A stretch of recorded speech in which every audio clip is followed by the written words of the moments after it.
Daniel is currently an assistant professor of Sepharadic and Iranian studies at Yeshiva University. He studied here at Yale University in the Department of History. His work focuses mainly on modern Iranian history. He's also a scholar and knowledgeable in the area of Shia Islam and Iran's religious minorities, or the place of Iran's religious minorities. He did his studies, as I said, at Yale, did his PhD at Yale. He was also a scholar at Tel Aviv University and a research fellow at the Dayan Center for Research on Islam and the Middle East.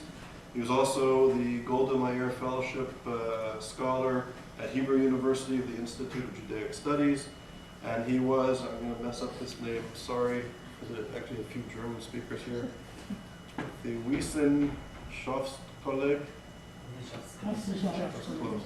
in Berlin's Institute for Advanced Study. And he was also at the University of Pennsylvania's Institute for Advanced Judaic Studies. And he's the author of a book that was just came out in 2007 from Stanford University Press, entitled Between Foreigners and Shiites, 19th Century Iran and its Jewish Minority. So it's really a pleasure to have you here with us today.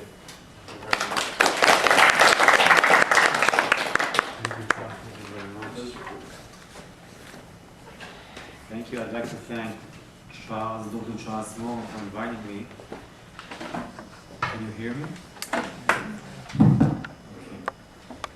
It's a well-known fact that some elements in the Islamic Republic of Iran exhibit anti-Semitic tendencies. To better understand the rise of these tendencies, I would like us to see them in historical perspective and briefly offer some four factors as a background to their emergence. So factor number one would be the following: the attitude of Islam as well as Muslim legal concepts pertaining to the Jews. In the year 651,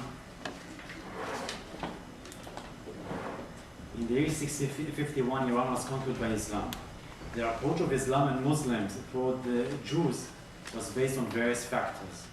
One, Muhammad's attitude towards the Jews, at first trying to befriend them, later attacking them and expelling 2 Jewish tribes from his city, as well as massacring the men of the third tribe. 2, Quranic perceptions. The Quran includes positive statements about the Jews as well as negative statements. We can speak about these issues later on. 3, Hadith, oral traditions, Muslim oral traditions, perceptions on the Jews. Some of them are positive, many others, nevertheless, are negative on the Jews. 4, polemical literature written about the Jews, consisting of the following elements. 1, viewing the Hebrew Bible as a divine text that had been abrogated in the face of a more complete and perfect revelations, including Islam. 2, the Hebrew Bible as forged by the Jews. 3, the Hebrew Bible as predicting the rise of Islam and Muhammad. All these are found in the same texts written by Muslims. A 5th element, under the first factor of my dealing with Islam, is precedents developed during the conquest of Islam that were adopted by schools, by the different scholars of the different schools of law in Islam. All above, all these 5 issues are quoted nowadays, very much remembered and learned by Muslims, contemporary Muslims. The Jews, as well as some other religious minorities, are recognized as the people of the book, meriting protection or dhimma in exchange for their acceptance of certain conditions that demonstrated their submission to Muslim rule, the recognition of Islam's superiority, and their dishonor. The dhimma consisted of a set of stipulations which included the prohibition of constructing new houses of worship and of riding on saddles. The dhimmis were obligated to wear all clothes that differed from those of Muslims. Still, compared to the status under the Sasanian government before Islam, the status of the Jews improved under Islam in Iran. Jews now received protection dictated by the Sharia, the law of Islam. The arrival of the Safavid dynasty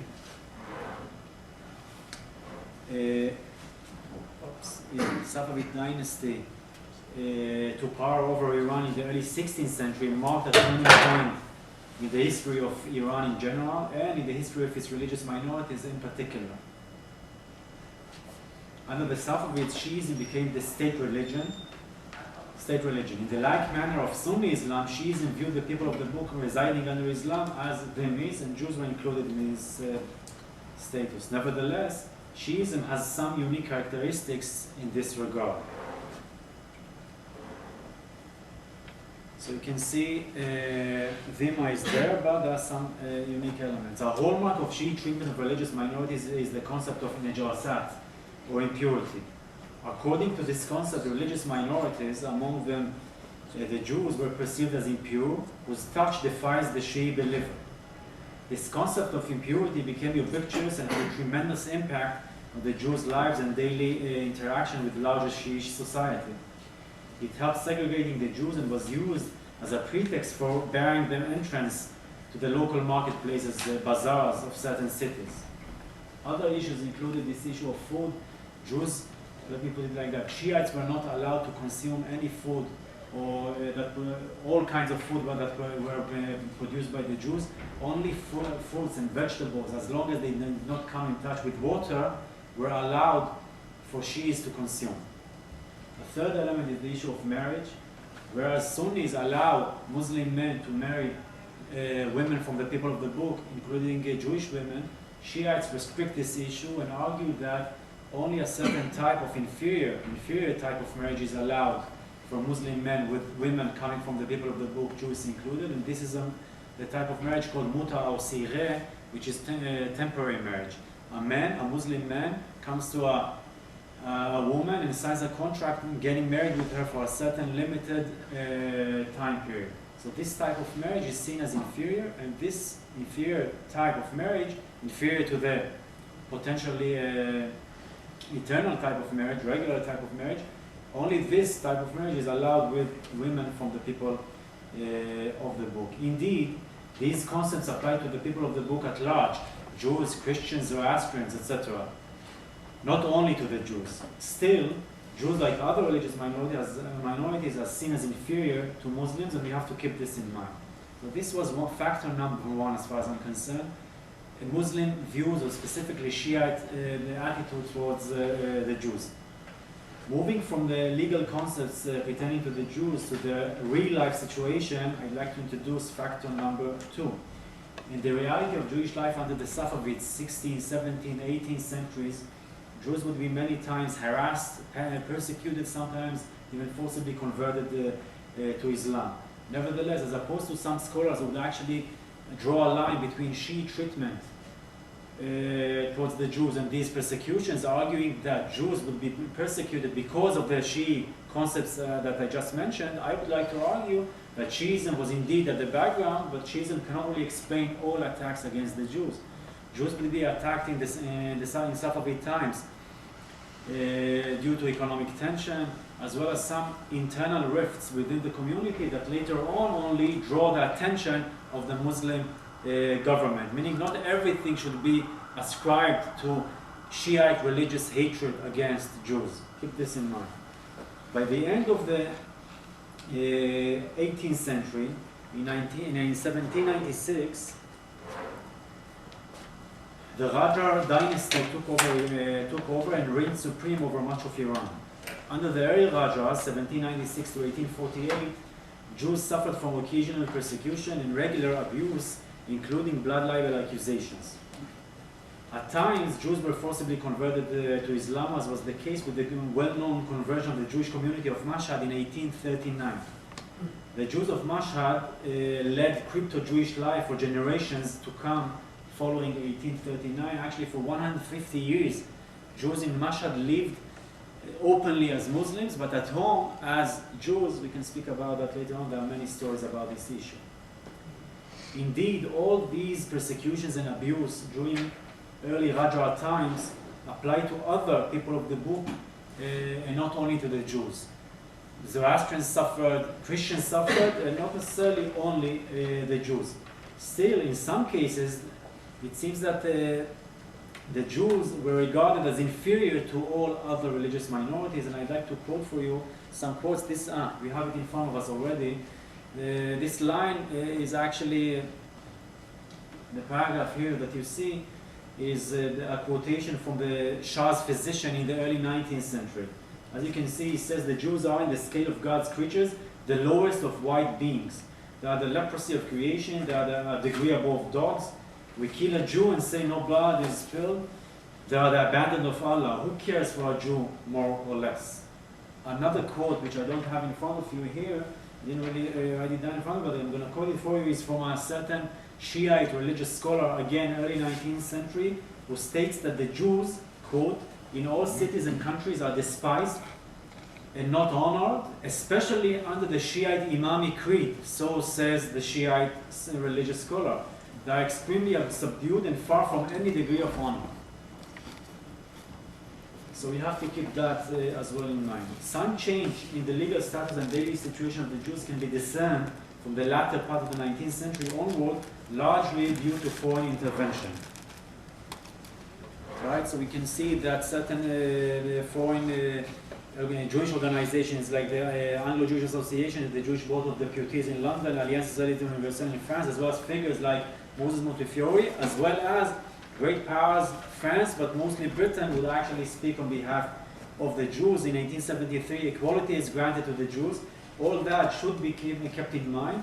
Still, Jews continued to suffer from disabilities that after they were removed from other religious minorities. Not only that they were attacked, and attacks continued, but also certain disabilities that were removed from the Jews only after they were removed from other religious minorities, Christians and Zoroastrians. What I'm trying to say is that one gets the sense that the Jews are a kind of a special, more inferior status related to other religious minorities in Iran. I discuss these issues in my book that Charles kindly mentioned. Thus, the situation of the Jews in the 19th century to the early 20th century in Iran usually remained stagnant, and Jews would be still ill-treated and harassed on a regular basis, while occasionally even suffering outbursts of violence. In 1905, there was a major attack against the Jews. 1909, 1910, as you can see in front of you. I discussed these issues in an article I published in Iranian Studies around a year ago. The early years of the 20th century were impacted by Iran's first revolution, the Constitutional Revolution, 1906-1911. The enactments of those years revealed some changes for part of the religious minorities, including the Jews. Some positive developments did take place. The Supplementary Fundamental Laws of October 7, 1907 opens with the following momentous declaration, quote, "The people of the Iranian Empire are to enjoy equal rights before the law," end quote. This was indeed a major break for the Islamic view of the legal rights of non-Muslims. Other lines, other statements during that time actually abolished the taxes, the specific taxes imposed only on Jews and other religious minorities, the jizya. Jews received representation in the parliament around that time. Nevertheless, still other enactments of the same time period were less forthcoming. For instance, only Muslims could be ministers. Jews, among other religious minorities, were not completely welcome to Iranian society, and indeed onslaughts continued. 1909 Kermanshah, 1910 Shiraz. Onslaughts mean attacks, massacre, killing, raping, looting, plundering the Jewish community.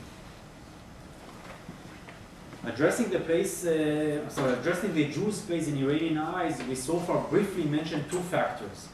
One, the attitude of Islam, mainly Shiite Islam, towards the Jews. Two, the actual approach of Iranian society towards the Jews from the 16th century to the early 20th century. Both factors have a long-standing impact on contemporary attitudes towards the Jews and Judaism in Iran, so we have to keep this in mind, both of them. Entering the 20th century, two further factors should be borne in mind. Number three, the introduction of European concepts of anti-Semitism. Four, political factors among which the establishment of the State of Israel. So let me move with factor number three. As shown by Sarur Sarudi, the late Sarur Sarudi, a teacher of mine, secular nationalism was one aspect of Western thought that began attracting some Iranians already during the 19th century. Secular nationalism found expression in two different directions. One, a liberal direction that was actually forthcoming to religious minorities.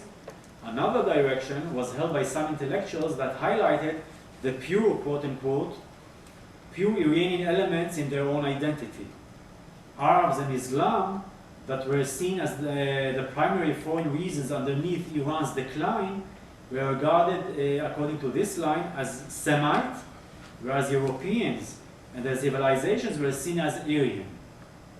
The followers of this trend read the linguistic divisions of languages into Turkic, Semitic, and Indo-European in racial terms, which allowed them to dissociate themselves from the Semitic and Turkic stocks. Such concepts found currency under the Pahlavi regime. Reza Shah Pahlavi, this is the photo in front of us, ruling in between 5 to 41. He came to power in 25, he actually made himself a Shah. Founder of the Pahlavi dynasty, was first and foremost committed to modernizing Iran, constructing railroads and factories, enlarging the bureaucracy, strengthening the army, and investing in the education, agriculture, and industry of the country. The ideology for this enterprise was nationalism, secular nationalism. Secular nationalism came at the expense of Islam, and this was good for the Jews, because now, much more than before, the Jews were perceived as Iranians, whose religious persuasion was their own private affair. And indeed, just in a line, I should say that some Jews started to really get better positions and become part of society in different ways. This process, however important, should not be overrated, as simultaneously Reza Shah's regime increased the racial awareness of the Iranian people by emphasizing and glorifying pre-Islamic Iran, pre-Islamic times. Some Iranian intellectuals and authors, occasionally under the influence of Arthur de Gobineau, emphasized the Aryan extraction of the Iranians, thereby asserting that those who are not Aryans, such as the Jews, were not included in the reawakening nation of Iran. Furthermore, the Iranian regime under Reza Shah approached Nazi Germany. From 1936 onward, hundreds of Germans disguised as tourists arrived annually in Iran. German lecturers, teachers, and experts came to Iran to teach. Nazi lecturers were sent to speak on the supremacy of the Aryan race. In 1936, the Nazi regime declared that the Iranians are pure Aryans, thereby exempting them from the Nuremberg laws of a year earlier. In 1937, the head of the Iranian parliament, Esfandiari, even visited Hitler. By 1940, Germany's share in Iran's foreign trade had reached some 45.5%, more than any other foreign country. Iran became the refuge place for the pro-Nazi former premier of Iraq, Rashid Ali Galayani, and for Haj Amin al-Husseini, the Mufti of Jerusalem. Bahram Shah-Rokh, the Zoroastrian Iranian Nazi broadcaster of the Berlin Persian broadcasts, used to vilify the Jews. He exposed the supposed Jewish origins of influential figures in Iran and emphasized the superiority of the Aryan race. By 1946, one expert of Iranian studies could argue that to some extent the Jewish situation was then worse than in the past. In the past, one's religious affiliation was the single most important factor determining one's status. Consequently, a Jew could convert to Islam and upgrade his or her own status and become part of the majority. Now in 1946, by contrast, the most important factor was one's race. Conversion to Islam would not make much of a difference, as a Jew was a Semite even after conversion to Islam. This racist rhetoric could only invite pressure on the head of the Jews, and indeed, anti-Semitic outbursts were seen, as recorded by the late Amnon Netzer. For instance, in Passover 1946, the Jewish community of Rasht, northern Iran, faced a blood libel accusation. Please note, it's Passover, again the same well-known accusations of the Jews as supposedly using the blood of innocent kids for baking their matzah. Similar allegations were made in 1947 and 48 in Persian newspapers, so that was rather common. Following the ousting of Reza Shah in 1941, various parties came into being, some of them with racist tendency and overt anti-Semitic ideology. One of these parties, Sumka, headed by Dr. Monshizadeh, argued the following. Dr. Monshizadeh, in one of his books, argued the following: that the Juhuds, which is a kind of a pejorative term referring to Jews in Persian, Juhuds, the Jews can establish their state. We will have some correct relations with the eastern state of Israel, but we will not allow the Jehud to be or become Iranian. End quote. In the latter part of the 20th century, following the fourth factor comes, is seen on, starts to play its role, and let us speak about that. In the latter part of the 20th century, anti-Jewish feelings were harbored in addition to the above factors, three above factors, due to political reasons. The establishment of Israel on supposed Muslim lands caused Muslims at large, including Shiites, to get involved in the question of Palestine in all sorts of ways. One example is that in 1947, Ayatollah Abu Ghasem Kashani, a well-known Ayatollah, called upon Muslims to join their brethren in fighting in Palestine against this developing, newly almost emerging state of Israel. The ever-growing Arab-Israeli conflict influenced in other ways as well. The conflict was seen by some Muslims through religious lenses, as a conflict between Muslims and Jews, Islam and Judaism. In this context, Jews and Judaism were criticized and defended as constituting an old problem already from the rise of Islam, from the days of Muhammad, with whom I mentioned earlier on. Regarding the teachings of the past, as a role model, an example for the present, these Muslims read their own earliest sources, Quran, Hadith, and so on, in the light of the present conflict. As a matter of fact, the contemporary concern over Palestine-Israel leads this branch of Muslims to distort the past. In reading the Quran, they would focus on those verses, and only on those verses that depict the Jews in a negative way, while ignoring some positive statements of the Jews. One of the sentences they love quoting is in chapter 5, verse 82, لَتَجِدَانَ أَشَدَّ النَّاسِ عَدَاوَةً لِلْيَهُودِ. You are going to surely find that the worst enemies of Islam are the Jews and the polytheists. So these days they love quoting this line, while again ignoring the other positive statements about the Jews, and there are some positive statements about the Jews. Even serious Muslim religious scholars, such as the late Allama Muhammad Hussein Tabatabai, who died in 1981, occasionally connect between the Jews of Mosaic times, or of Muhammad's time, and the Jews of the 20th century. Following Quranic verses, Tabatabai occasionally deals in his 20-volume Quranic commentary with the Jews. In some places, he does not address the Jews mentioned in the Quran only, but moves on to offer his own thoughts on contemporary Jews, thereby drawing a line between the past Jews, past Jews' negative characteristics as seen in the Quran, and that of contemporary Jews. And I have some examples, but I can speak about that later on. Reading the present into the past, that is distorting the past, is demonstrated in the recently produced film Yusuf Payambar. The story, and this is part of it. The story of the prophet Joseph, his dreams and his imprisonment, and later preeminence in Egypt. In one episode, the sons of Jacob fight a Canaanite boy over his land. Jacob then rebukes his son, stating that before the children of Israel, that is his own son, came to Canaan, there were that in that land of Canaan other people who owned the land. This, I would argue, seems to be a latent reference to the contemporary conflict over the land of Canaan, Palestine, Israel. Furthermore, this is still not anti-Semitism, but the following would be. Furthermore, Judah, the forefather of the Jews, is depicted in a very negative light in the film. He is the mastermind behind, according to the film producers, he's the mastermind behind Joseph selling. He beats him up severely in a kind of a very ugly way, I should say.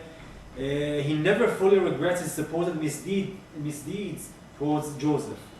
At the end of the movie, the very last line of the movie, the producers of the movie put in Judah's mouth a sentence that indicates that the children of Jacob will be called Jews, in the future, thereby making a clear connection between Judah's negative image throughout the film and the later Jewish people.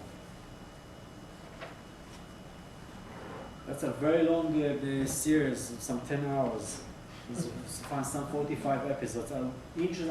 Highly interesting piece describing this biblical story along Shiite lines, which is very interesting, I should say.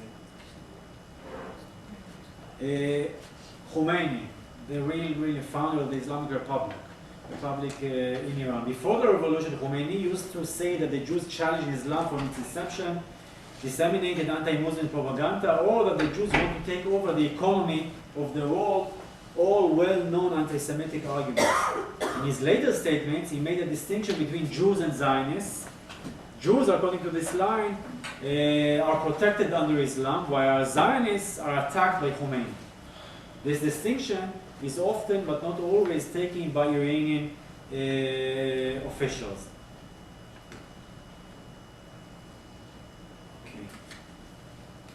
Speaking about anti-Semitism, obviously in Iran, one should really examine, at least briefly, the attitude towards the state of the Jews, the Jewish state of Israel, and whether the attitude of Iran towards this Jewish state should be seen as anti-Semitism or not. I'll speak about that very briefly. So first of all, the authorities, Iranian authorities, as we all know, do not really like Israel. They are anti-Zionist clearly. A well-known sentence of Ahmadinejad, the president of Iran, is that Israel should be, and then we have different translations of this line, should be wiped out of the pages of time. If you Google that, you're going to see there's a major controversy in the internet and elsewhere about the exact meaning of it, be this as it may. Some people would argue that it doesn't really mean really killing all of the Jews. We can really put this aside. There are some other very clear indications that they have a problem, obviously, with the Zionist state. Israel is seen as a cancerous tumor, obviously, that should be removed. They call Israel a little Satan, and Satan is always a problem. I remember seeing a kind of a photo and showing a missile on which a line was saying Israel should be destroyed. And it's on a missile, so there are not too many ways to really read this picture. In any event, for Iran, Israel actually constitutes a kind of a tool to advance certain needs and interests. The very existence of Israel actually constitutes a kind of an other, an enemy whose very existence actually unifies, may or can or should unify different parties within Iran. So Iran is a kind of a positive thing to some extent for Iran, because it uses it in order to unify its the different groups within Iran. Sometimes they use, Iran or Iranian authorities use attacks against Israel in order to advance certain policies, calling on the people to come and vote, just because if you are not voting, you are actually voting for the Zionist regime. There's nothing basically between, there's nothing to really to connect between voting in the parliament, for the parliament, and the Zionist regime, but they would use it again to call people to implement different kinds of policies. Sometimes you get the sense that they attack Israel just because they are afraid sometimes to attack directly the West. So it's better to attack Israel, which is supported by certain Western countries. Obviously, attacking Israel, another element is that attacking Israel gains Iran reputation, name. It presents Iran as projects Iran as a kind of a bold state that is willing to say what many other states in the region, in the Middle East, really think, but never really dare saying explicitly. Whereas Israel, like any other community or country, should not be immune of criticism, Iranian attacks on Israel are at least partly based on anti-Semitic argumentation, one of which I'm going to mention now, is that they would argue, or they see the Jews as exhibiting enmity to Islam since Islam's earliest days. Khomeini was, I guess, one of the first ones to say that from the earliest days of Islam, we have a problem. Islam has a problem, had a problem with the Jews, and then they move a step further to argue that this very fact, the tensions between Jews and Muslims back there in the past, actually explain what's happening today, explains that we have a problem with Israel, and that Israel is an enemy. So Israel is seen as a kind of a continuation, an entity that continues the well-known fights between Jews and Muslims in the past. But more than that, we can come across, maybe before I move on, just a kind of a nice point. Ahmadinejad speaks here. Magbar Israel means death to Israel in Persian. Al-Mawqil Israel means death to Israel. In English, they say down with Israel, which I think in English sounds a little bit milder to some extent. But in Persian and Arabic, they are very clear. Al-Mawqil Israel, death, maut, mavet, like in Hebrew. Magbar Israel, death to Israel. And in English, they project it a little bit differently. Moving on to discuss briefly anti-Semitism, let me say the following. Evidence of anti-Semitism in Iran is abundant in literature, public lectures, films, internet blogs, and by government pronouncements. 1. Anti-Semitic literature. In the slide here, you can see that there are different books, anti-Semitic books, that were presented in an international book exhibition in Germany in 2005 by Iran. The Protocols of the Elders of Zion were published in Iran several times in the 1930s and 40s, early 60s, later on in the 70s, and in some other various editions since the establishment of the Islamic Republic in Iran, in newspapers and some separate publications. As I guess some of you are aware of, memory in Israel and Washington actually highlighted the fact that emphasis of the Protocols of the Elders of Zion and the Jews' attempt to take over Iran and dominate the world are seen in, as well as genocide humanity, are seen in the Iranian TV series called The Secret of Armageddon, Part 1, Part 2 from 2008, 2009 or so. 2. Second element, anti-Semitic lecture. Beyond the literature, some figures disseminate anti-Semitic ideas in their speeches and public lectures. Dr. Hassan Abbasi is an Iranian political analyst, the head, or at least used to be the head for some time, the head of the Center for Doctrine and Analysis in the Islamic Revolutionary Guards Corps, as well as, for some time, a theoretician in the office of the Supreme Leader of Iran, Ali Khamenei, and, again, for some time, an advisor to President Mahmoud Ahmadinejad. In some of his lectures of recent years, Dr. Abbasi argues that various empires of the past were controlled by the Jews. More specifically, he says that the Jews controlled the Achaemenid Empire 559 to 330 before the Common Era, as learned, he argues, from the biblical book of Esther. Two of the most important figures of in this empire, the Achaemenid Empire, were Jews, Esther and Mordechai. Dr. Abbasi emphasizes that by the Jews' story, and he says not by Ahmadinejad's story or by the Hezbollah man's story, but by the Jews' stories, there occurred a massacre, Rat Le'am, he says, of some 75,000 Iranians, he calls them, at the hands of the Jews. And then he offers the following line, Holocaust Ya'ane im. This is the meaning of Holocaust, he says. Abbasi also argues that the Jews, Esther and Mordechai, pushed the king of the time to attack Athens, as exactly they did with the Mongols. They pushed the Mongols also to attack Islam. The third element is anti-Semitic films. I just mentioned Yusuf Payambar, the Prophet Joseph, as well as The Secret of Armageddon, Part 1, Part 2. Let's move to number 4. Following Ahmadinejad's rise in 2005, there are increasingly seen in the blog sphere Iranian anti-Semite blogs and internet publications. Some of these blogs focus on Muslim religious and arguments and sources. According to Hamid Tehrani, some of these blogs, quote, some of these bloggers cite a single verse of the Quran, which is this verse which I actually mentioned a minute ago: the Jews and infidels are the worst enemies of Muslims. I'll give you some examples from some of these blogs. One blog argues that the Jews wanted to kill Abdullah, the father of the Prophet of Islam, Muhammad, so Muhammad will never be born. According to another blog, this blog actually attempts to find hidden Jews, arguing that Muammar Gaddafi of Libya is actually a Jew. Along the same lines, there are some arguments arguing that Ahmadinejad is of Jewish origins. Obviously, the very attempt to associate a person or argue that a person is of Jewish descent is in itself an indicative of anti-Semitism, because by doing that they actually did attempt to discredit him. And this attempt is not it's not a new phenomenon. Already in the 8th century there was a certain Arab writer, Al-Muthanna, that some other Arab writers disliked because he was really laughing at their origins, etc. And then they started to argue that he's Jewish. So this is a kind of a common theme. Other blogs love dealing with Hollywood movies. In one internet article asserts that Hollywood is in the hands of the Jews. It specifies names of numerous actors and producers who are, according to this base, Jews. One blog says that Harry Potter books and movies try to give a positive image of witchcraft.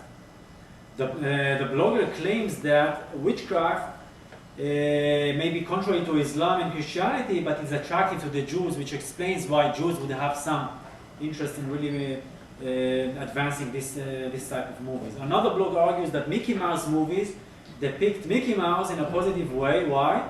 Because Jews were used to be seen in Europe as rats. So in order to change their image, Mickey Mouse came into being. 5. Anti-Semitic government pronouncements. Following the line of some of his predecessors, most notably the Supreme Leader Khamenei, and in common with certain blogs, President Ahmadinejad has emphasized time and again from different podiums that the mass killing of millions of Jews during the Second World War, the Holocaust, is a myth. Now we have some other examples for the same line. In December 2006, Iran hosted a convention that officially wished to examine whether indeed millions of Jews had been killed. November 2009, Muhammad Ali Ramin, a Holocaust denier, was appointed to the Vice Minister of Culture in Iran. He said to have argued that the Jews are the reason for maladies worldwide and that Hitler was Jewish. Most recently, in August 2010, an internet site in Persian, which was also translated to some other languages, presented the Holocaust cartoons, which is actually based on a 2008 book of cartoons. And some other sites every now and then are seen or argue similar, come up with the anti-Semitic arguments. What is the meaning of Iran's Holocaust denial? So as argued by Meir Litvak, by denying the Holocaust, denial of the Holocaust actually allows Iran to attack the basis on which Israel was established.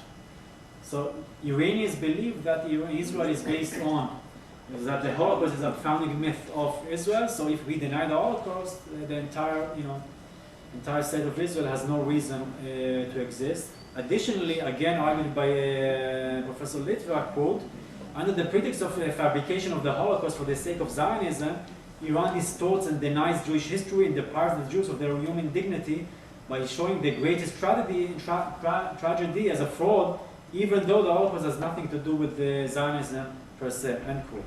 So these two arguments, I'd like to offer two more of my own. Actually, denying the Holocaust allows Iran to attract other anti-Jewish states and societies to Iran's camp, supporting Iran's stand on other fronts. For instance, Iran's nuclear drive, meaning by practically attacking Jews and exhibiting anti-Semitism, it's clear that other groups, which are actually other societies, other states, which seem to think the same thing, would be attracted to Iran, and this attraction to Iran would be used by Iran to forge a kind of a strong alliance, supporting Iran on other fronts, for instance, the nuclear issue. A fourth possible incentive that should be mentioned is that denial of the Holocaust as well as attacking of Jews and Judaism serves sometimes as a kind of a very easy way to attack the West or Western countries for whom the Holocaust is an event whose existence cannot really be questioned. To conclude, anti-Semitic feelings and imagery were not always common in Iran. 20th and 21st century's expressions of anti-Semitism are reflective of the following. One, certain limited Muslim, specifically Shiite perceptions of the people of the book, including the Jews, not only the Jews. Two, it's reflective of past treatment and the denigrating approach and imagery towards the Jews among other religious minorities, seeing them as filthy, liars, unworthy of trust, and more. Three, it's reflective of introduction of European races, especially anti-Semitic ideology. Four, it's reflective of political concerns of the fate of Muslim lands either facing what is regarded as an imperialist onslaught on Islam, and it's also reflective specifically of political concerns over the fate of Palestine, Israel. Anti-Semites in Iran consists of some government officials. Ahmadinejad is an excellent example, but also of some of their adversaries from the protest movement, as well as certain members of society as seen in their blogs. That is, anti-Semitism is apparently a rather broad phenomenon in Iran nowadays. I don't have figures or anything like that, but that's the feeling. Nevertheless, not all Iranians espouse such beliefs. Some of them view the Holocaust as a fact, as well as reject common anti-Semitic themes. Thank you very much. So, thank you very much, Daniel. I'm going to take the prerogative of asking the first question. Please. Thank you very much for your overview. From a religious perspective, the relationship of the regime of Iran to Israel, is it the Israeli-Palestinian conflict that is of great concern to them? Can you kind of look at it from a religious perspective? Is it possible for Jews, given who and how they're perceived religiously, can the self-determination of the other, of non-Muslims on Islamic land, of Jews, be acceptable from a religious perspective, from the perspective of religion as put forth by Ayatollah Khomeini, who's the founder of the revolution, but even before the revolution? Is there space to accept the self-determination of Jews on Islamic land from a Shiite religious perspective? So I can summarize it as far as I can say. If we are indeed to focus on Khomeini and his ilk, you would say no. That's it. So it makes my job very easy. Religiously speaking, a Muslim that follows the line of Khomeini, that espouses this type of Islam, would obviously not accept any entity on Muslim soil. And Palestine, Israel is seen as a Muslim soil, so no others can really have anything to do with Palestine. Actually, Khomeini himself argues, but this is not a religious argument, but he does argue that Israel was planted in the midst of a Muslim lands and societies and states in order to somehow undermine Islam from within. So he actually views this entire fight religiously. Religiously speaking, he sees a problem with the state of Israel. He is obviously the major ideologue there, even before him. It's not exactly his own new innovation. We are aware of some connections between certain Iranian figures, and I mentioned Ayatollah Kashani, who died in 1962.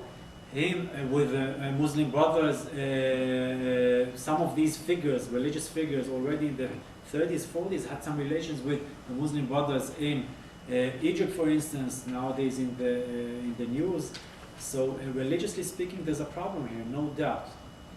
So if we are to focus only on the religious differences back there in Palestine and Israel, there's a problem for future generations as well as for our generation. If we focus on supposedly arguing that the conflict there is only a conflict over land, resources, water, etc., there maybe there's some solution out of it. But religiously speaking, there's a kind of a major gap here. Islam would not accept a non-Muslim state, a non-Muslim entity in its midst. The maximum granted by Islam to religious minorities is protection, dhimma, which one may argue is a lot, and indeed in some cases it did protect the Jews. I should be very clear-cut on that. Nevertheless, that's the maximum granted to religious minorities, including the Jews. Beyond that is going against Allah, basically. So, thank you very much. Just as a footnote, there's some great news that just came out of Washington today. So James Clapper, the head of the National Security Intelligence of the United States, said that the Muslim Brotherhood gave up violence and is a secular movement. So it's great news.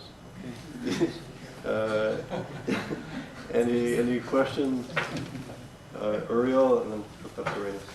I was just wondering what your thoughts were about the Jews currently living in Iran and the conditions facing them. Right. There are about 20,000 Jews, and Ahmadinejad consistently makes the claim that it's equal, it's great because they have a representative in parliament. Right. So, what are your thoughts on that? Good question. In the last 30 years, basically, when the Iranian Revolution took place, was successful in 1979 or so, some Jews were executed. The head of the Jewish community there, Habib al-Ghanayan, was executed by the regime, supposedly because of really supporting the previous corrupt regime, as well as being Zionist. In the following several decades, some other Jews were executed, which actually worried very much the Jewish community there, causing 2/3 of the community to run away, immigrate, among many other places, to Great Neck, New York, and as well as some other places.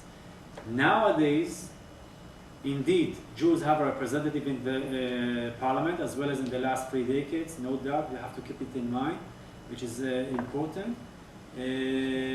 Nevertheless, there are some, officially, one cannot argue that they are being discriminated against. I should tell you that some changes were taking place in the last couple of years. For instance, only in 2003-04, a certain law that argued, let me explain the following law. The law is called Diya. Diya means blood money.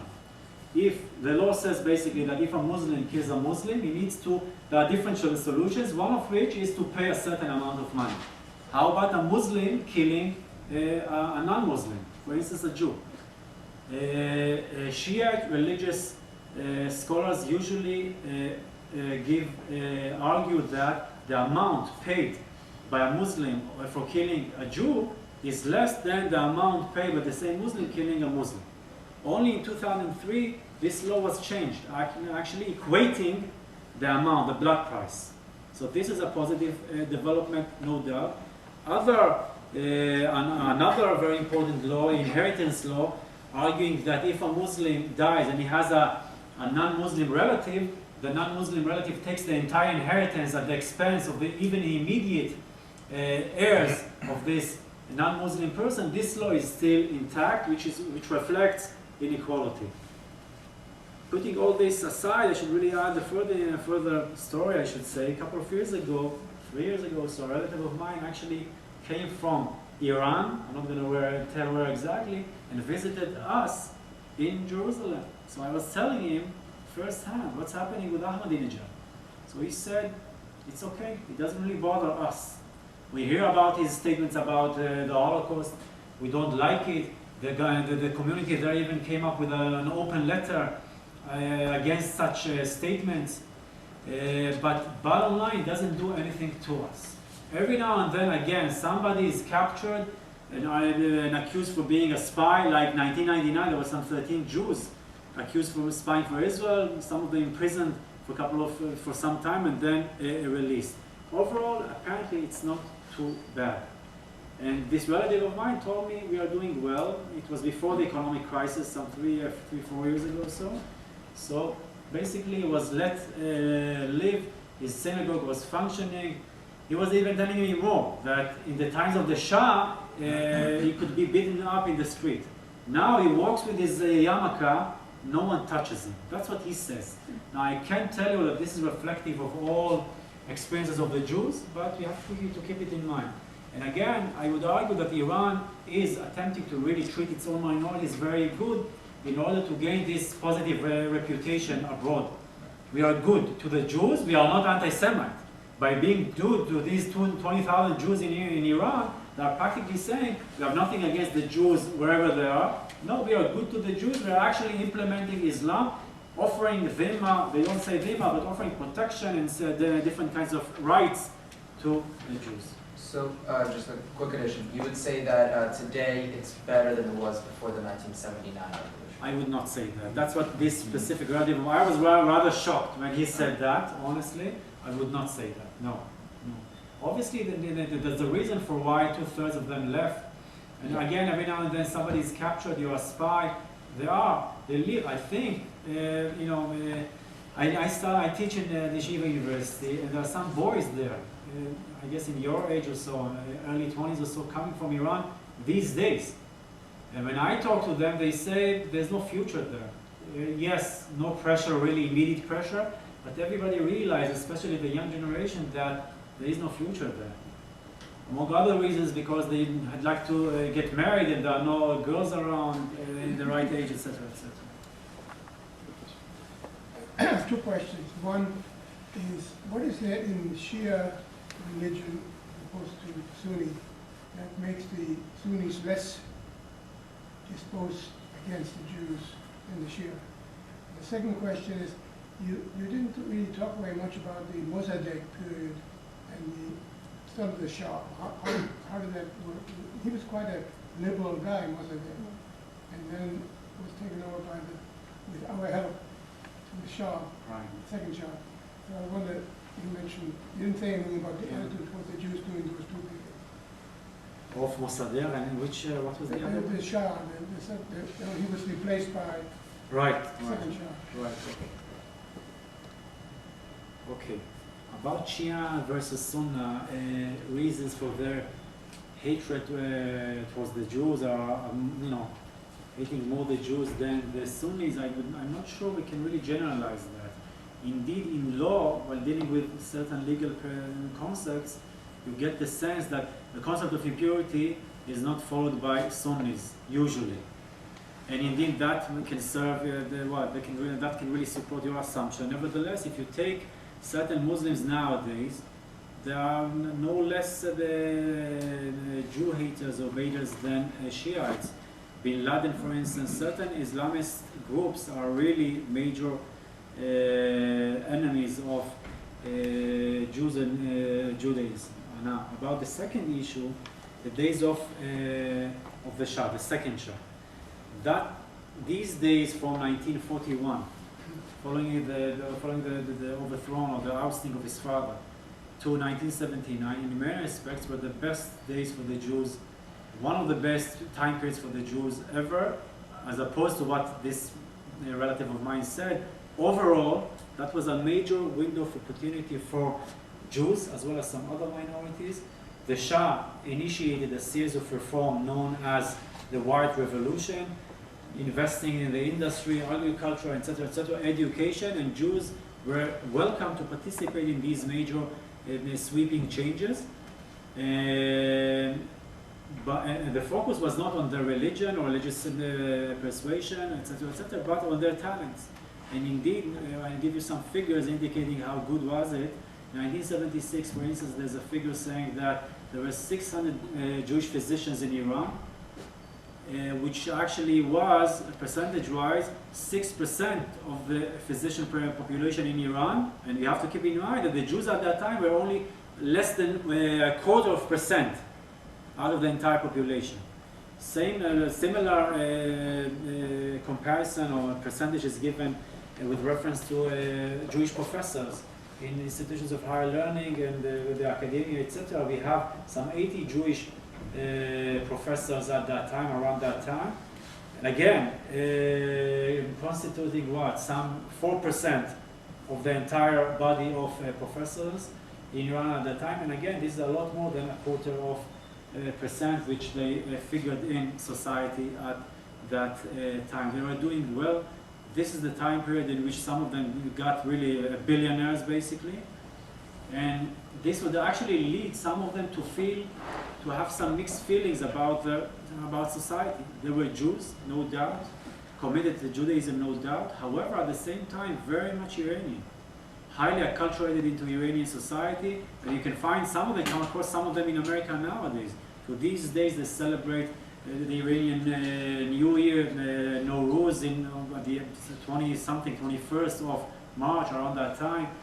They have Iranian names. They are really proud. They were and they are still very proud of their Iranian background.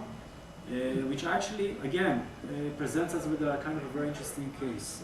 The very fact that the regime was more or less allowing the Jews to participate, with a few exceptions and certain limitations, allowed them to feel so much part of society at that time.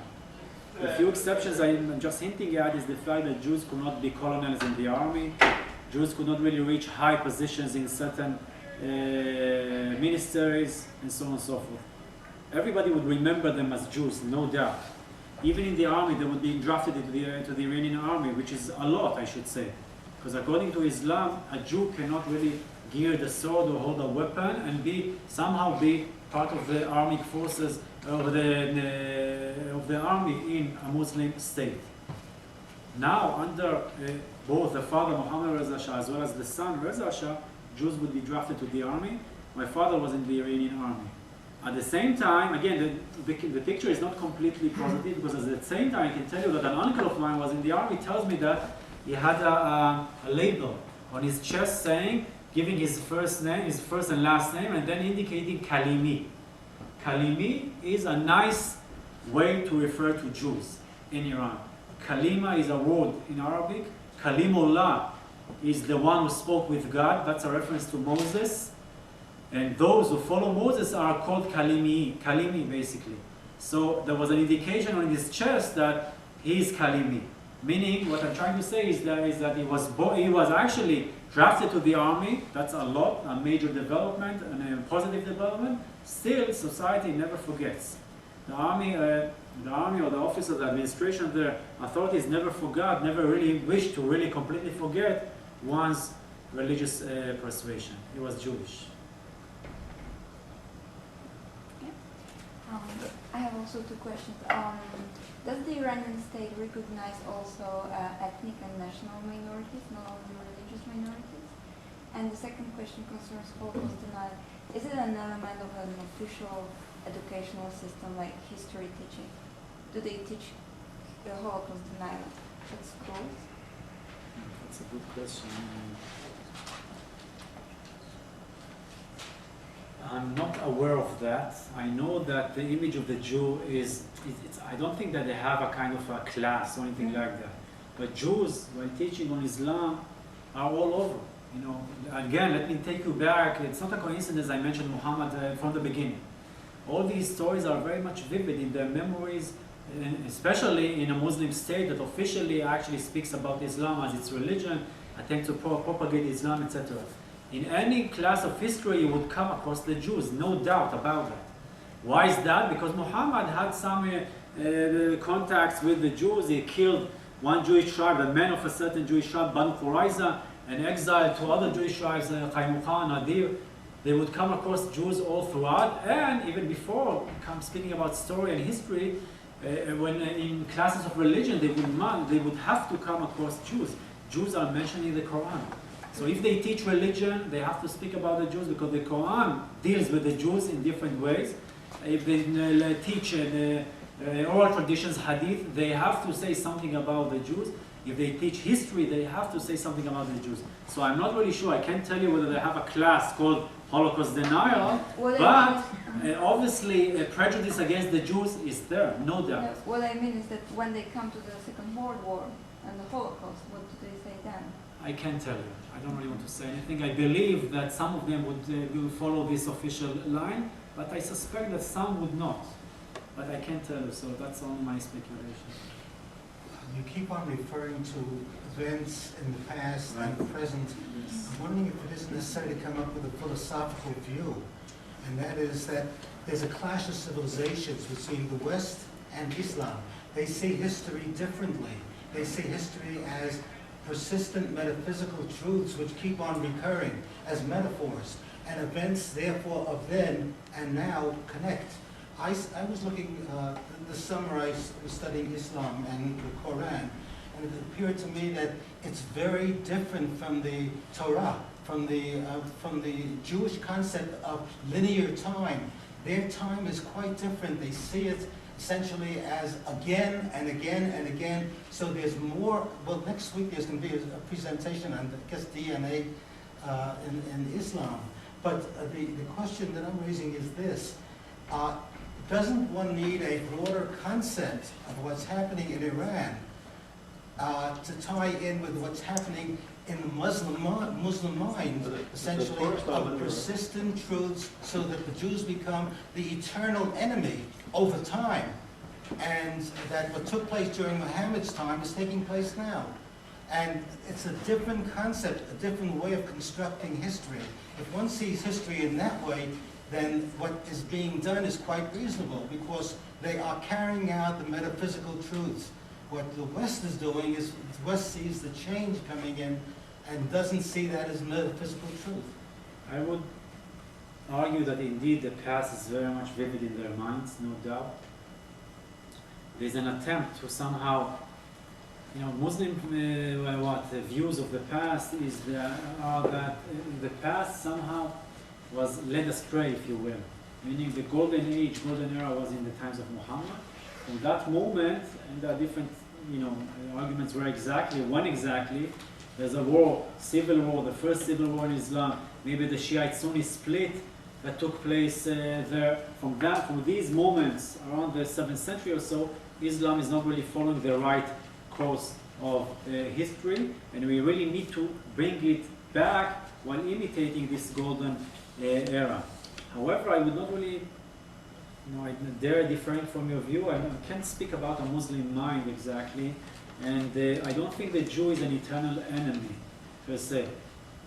The Jew, mostly in the recent century or so, became a kind of an enemy in many respects because of the fight in Palestine / Israel. In previous generations and previous centuries, when Christianity actually challenged Islam, they would attack much more the Christian world than the Jews. The Jews were meaningless, basically.